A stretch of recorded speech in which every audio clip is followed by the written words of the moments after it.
तो भाई वो जब बस जली वहाँ पे, तो उस जलने में जितने भी लोग थे भाई वहाँ पे, उसके अंदर भाई जैसे कैंडल नहीं जलती मोम की तरह, वो पिघल रहे थे। वहाँ पे 3-4 किलोमीटर तक वो आवाज़ें आ रही थी, चीखने चिल्लाने की। वहाँ पे गांव के लोगों ने हवन कराया, पूजा कराई, मिल के मेन रोड को ब्लॉक करके वहाँ पे बहुत बड़ी पूजा कराई थी कि वहाँ पे जितनी भी आत्माएं उनको शांति मिले। लेकिन भाई वहाँ पे कोई भी उस चीज़ से बच नहीं पाया। वहाँ पे कंटिन्यूसली जितने भी लोकल लोग हैं सोते हैं, वहाँ पे चीखने की आवाज़ आती है, चिल्लाने की आवाज़ आती है, रोने की आवाज़ आती है। तो लोग जो ऊपर सोते थे उनको वो सारे बस में लोग विजुअल्स आते हैं जलते हुए, लटकते हुए, दिखते हुए। तो फर्रुखाबाद, और आपने ये कन्नौज सुना होगा, कन्नौज के राजा भी थे ऐसे करके।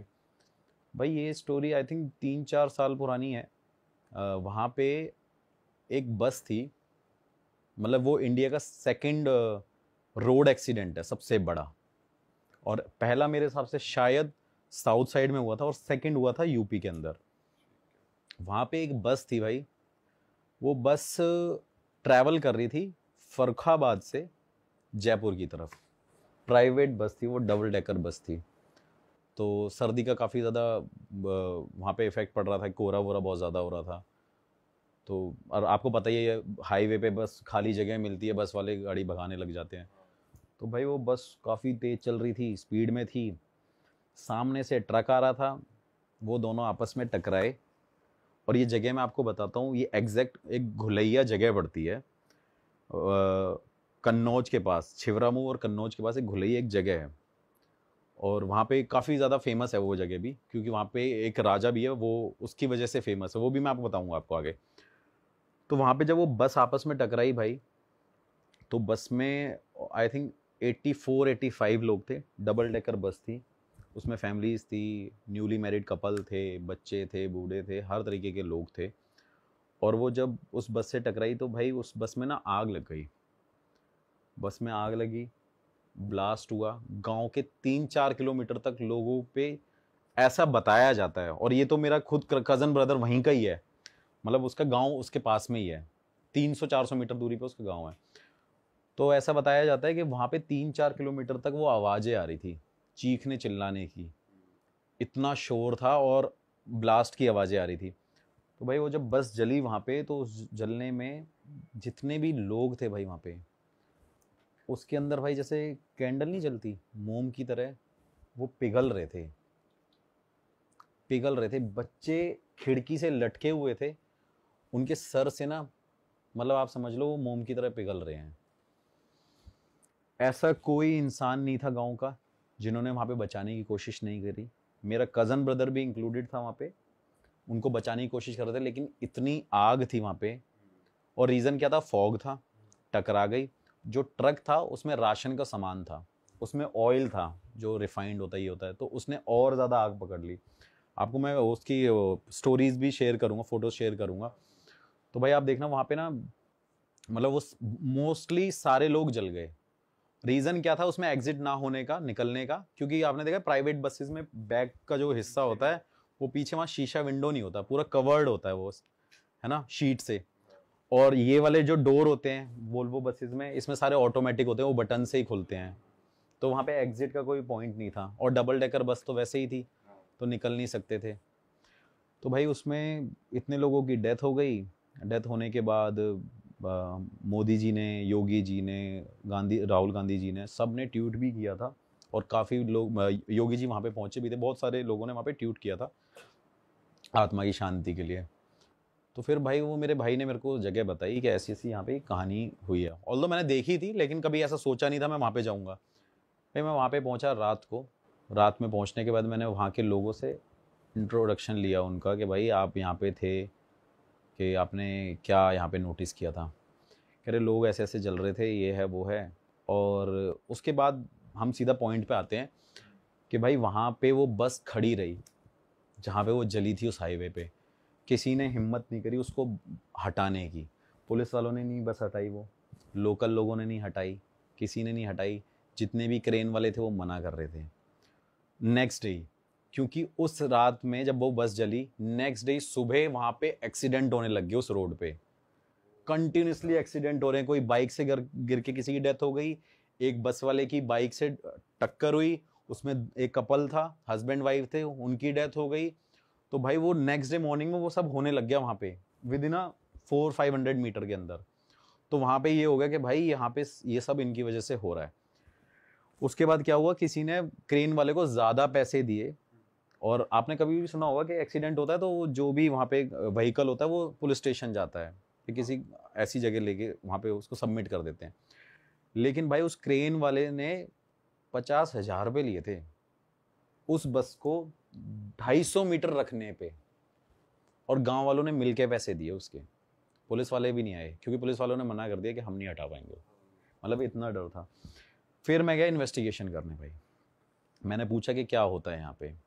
वहाँ पे गांव के लोगों ने हवन कराया, पूजा कराई, मिल के मेन रोड को ब्लॉक करके वहाँ पे बहुत बड़ी पूजा कराई थी कि वहाँ पे जितनी भी आत्माएं उनको शांति मिले। लेकिन भाई वहाँ पे कोई भी उस चीज़ से बच नहीं पाया। वहाँ पे कंटिन्यूसली जितने भी लोकल लोग हैं सोते हैं, वहाँ पे चीखने की आवाज़ आती है, चिल्लाने की आवाज़ आती है, रोने की आवाज़ आती है। और लोगों को, जब गांव में लोग होते हैं ना छत पे सोते रहते हैं, तो लोग जो ऊपर सोते थे उनको वो सारे बस में लोग विजुअल्स आते हैं जलते हुए, लटकते हुए, दिखते हुए।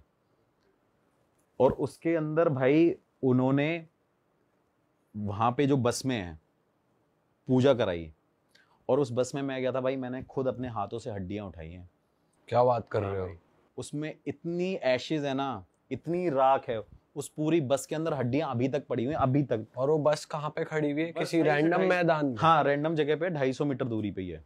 तो उसे भाई गवर्नमेंट भी नहीं वो नहीं भाई, हटाया ही नहीं। इतना डर, इतना खौफ है उसका। और ये लोगों को, मतलब वहां के लोगों को तो बहुत ज्यादा पता है, बाहर के कुछ लोगों को नहीं पता थी। लेकिन वो लोग स्पेशली उस बस को देखने आते हैं। वो भी मानो कि बहुत दूर से देख के जाते हैं और फोटोज क्लिक करते हैं। आज भी वो ट्रेंड बन चुकी है बस वहां पे। उसके बाद भाई उस बस में मैंने चूड़ियां देखी, जले हुए कपड़े देखे, शादी के जोड़े देखे, बच्चों के कपड़े जले हुए देखे। और आप मानोगे नहीं, स्टेयरिंग से लेकर और लास्ट सीट तक वहां पे सिर्फ भाई हड्डियां ही हड्डियां हैं, आज तक हटी नहीं है। ऐसी की ऐसी खड़ी है। अभी मैं लास्ट रिसेंटली होके आया हूँ और 3-4 साल तो मुझे हो गए उस बस को देखते हुए, आई थिंक। फिर भाई हम वहाँ पे गए, इन्वेस्टिगेशन मैंने करी। रात को बस में गए, मुझे बड़ा डर लगा। उस बस में ठंड लगने लगी काफ़ी ज़्यादा। तो फिर मैंने वहाँ पे कुछ सवाल पूछे, तो मुझे आंसर्स मिले उसके कि हम हैं, हम अपनी फैमिली को मिस करते हैं, हमें वापस इस दुनिया में आना है। उसमें से कुछ बच्चों की भी स्पिरिट है जो वहाँ पे अभी भी कहती है कि हम घूमने जाते हैं, मतलब हम निकलते हैं, हम हो हैं अभी भी यहाँ पे। मैं करके आया, इन्वेस्टिगेशन करके आया। मैंने बोला लोगों को कि कोई बात नहीं, आप पूजा वूजा करा लेना, हो जाएगा ठीक। भाई फिर वो थोड़े टाइम तक हुआ। फिर थोड़े दिन बाद क्या हुआ भाई, एग्जैक्ट जो बस का पॉइंट था वहाँ पे दोबारा एक और ट्रक चलते चलते, रिसेंटली चलते चलते उसके सामने पूरी फैमिली खड़ी हो गई है। और उस ट्रक वाले ने गाड़ी को मोड़ा है और उसका पूरा ट्रक गिर गया। उस बंदे की एक्सीडेंट में डेथ हो गई। और जो साथ में उसके बंदा था उसने बताया कि एक फैमिली सामने खड़ी हुई थी, तो ड्राइवर ने पूरे ट्रक को बचाने के लिए पूरे राइट में गाड़ी मोड़ दी। तो उसमें उस टाइम आग लगी। उसने बताया, मैंने क्या था वहाँ पे। मतलब लोकल लोगों ने बोला कि भाई क्या था वहाँ पे, कह रहे एक फैमिली खड़ी हुई थी। तो गांव वालों को पता चल गया कि भाई आज भी यहाँ पे वो स्पिरिट है, एग्जिस्ट कर रही है। भाई उसका खौफ खत्म नहीं हो रहा है। ये बात बोलने में बहुत, अभी भी मेरे लिए इतनी ईजी है कि मैं आपको सिर्फ क्या बताऊं कि मेरे को अभी लग रहा है कि ये तो बहुत आसान सी बात है, हमने बोल दी। लेकिन अगर आप उस स्पॉट पे खड़े हो जाओ, देखोगे ना, आपको पूरी इतनी ऐसी वाइब आएंगी, इतनी नेगेटिविटी आएगी, आपको लगेगा कि आपके आसपास कोई ना कोई है। आपके रोंगटे गूज़बम्स खड़े हो जाएंगे उस टाइम पे। फिर भाई इन्वेस्टिगेशन करी, वापस आ गया। फिर वो रिसेंटली फिर मेरे कज़न ब्रदर का फ़ोन आया, कह रहा है यार यहाँ पे दोबारा पूजा हो रही है। मैं दोबारा गया भाई वहाँ पे, फिर इन्वेस्टिगेशन करी। फिर वहाँ से जब मैं दोबारा आया तो भाई मेरे सामने, मैं अपनी गाड़ी पे ही था, मेरी गाड़ी पार्क करी मैंने, और पीछे एक और मेरे कार पार्क हो गई।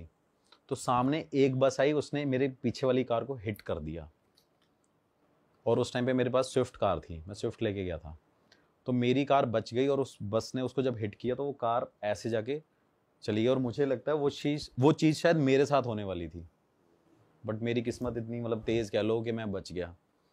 फिर भाई मैं दोबारा वहाँ पे नेक्स्ट डे पूजा वूजा हुई, मैं भी उसका पार्ट हुआ कि चलो यार पूजा हो रही है, हम देखते हैं कि सब कुछ नॉर्मल हो जाएगा। फिर उसके बाद भाई हम अपने अपने घर आ गए। जब मैं वापस आया दिल्ली, तो आप मानोगे नहीं, 3 बार तो मेरे साथ ये हुआ है कि मेरे को 3 बार उस बस के सपने आए हैं।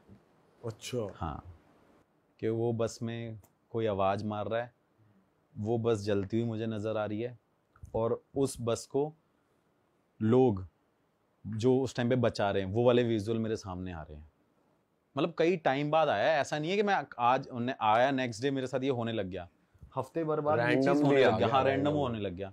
भाई मैं दोबारा गया इन्वेस्टिगेशन करने कि कोई साथ तो नहीं आ क्या गया। कोई साथ तो नहीं आ गया ये वो। फिर मैं वहीं से बाबा जी से मिलते आए, मेरे से कह रहे क्या करता रहता है, तो उन्होंने हाथ रखा, मैं निकल गया, मैंने इन्वेस्टिगेशन करी, फिर मैं वहाँ पे बोल के आया।